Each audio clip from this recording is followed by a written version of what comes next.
qanaacadu waa wax uu Allah bixiyo siiyana adoomadiisa qaar kamida maanta qof waliba uu Allah ku uumay adduunka guudkiisa waxba ka dhiman oo uu tabaya ka haysta lacag iyo wax waliba oo adduunka korkiisa ahaaday waxa uu ka cabanayaa qanaaco la'aan ka haysata sidii ugu qanci lahaa daarahan dhaadheer guryahan qurxoon xaaskan qurxoon iyo awlaadan tirada badan intaba isagoo Allah isugu daray ayaad haddana arkaysaa isagoo isdilaya oo iska soo tuuraya meelo fogfog kana shakisan nafsadiisa waxaad kaloo arkaysaa qaar raadinaya siday u heli lahaayeen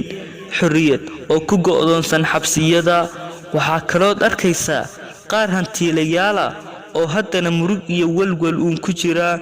waxaad kaloo arkaysaa qaar qalbiyadooda ka oogmayaan dhibaatooyin haddana iyadoo ay sidaas tahay waxa ugu farxad iyo qanaaco badan ka saboolka ah ee aan waxba wax hantiya wallah siin marka aad wajigooga ku eegto il xeel dheer waxa aad ka dareemaysaa raxmad iyo naxariis uu Allah kor yeelay qulubtooda